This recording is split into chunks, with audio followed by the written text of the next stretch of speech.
আমি এখন ফ্লাইট চ্যানেলের সংক্ষিপ্ত বৃত্তান্ত বর্ণনা করছি।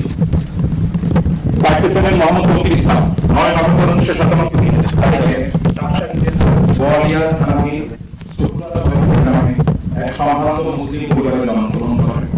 তার পিতার নাম মোহাম্মদ তৌকির ইসলাম এবং মাতার নাম মোহাম্মদ সালেহা খাতুন। এই মেধাবী কর্মকর্তা 2014 সালে পাবনা ক্যাডেট কলেজ থেকে এসএসসি ও 2016 সালে একই কলেজ থেকে এইচএসসি পরীক্ষায় সফলতার সাথে উত্তীর্ণ হন। তিনি 2020 সালে Bangladesh university of professional BEP থেকে বিএসসি এরোনটিক্স ডিগ্রি অর্জন করেন।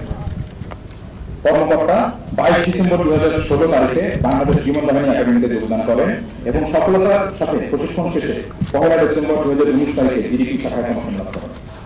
তিনি চাকরিকালীন সময় বিভিন্ন বিমান বাহিনী বিভিন্ন প্ল্যান স্কোয়াড্রন যেমন 15 স্কোয়াড্রনের পাইলট, 35 স্কোয়াড্রনের স্কোয়াড্রন পাইলট এবং একজনের হিসেবে দায়িত্ব পালন করেছেন। চাকরিকালীন সময় কর্মকর্তা দেশে বিদেশে পেশাগত বিভিন্ন কোর্সে অংশগ্রহণ করে সফলতার সাথে তা সম্পন্ন করেন।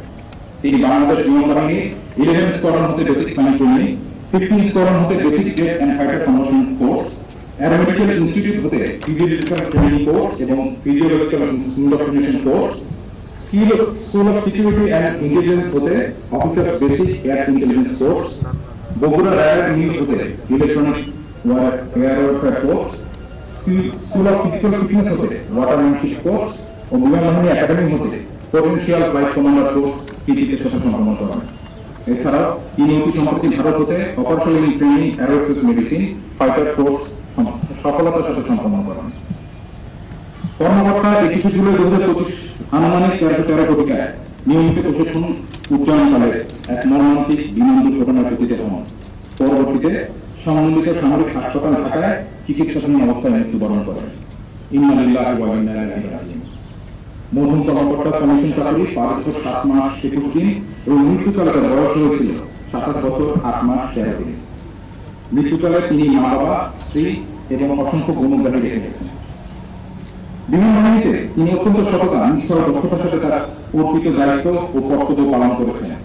আমরা তার বিদেহী আত্মার মাগফিরাত কামনা করছি এবং মরহুমের শোক সন্তপ্ত পরিবারের প্রতি সমবেদনা জ্ঞাপন করছি।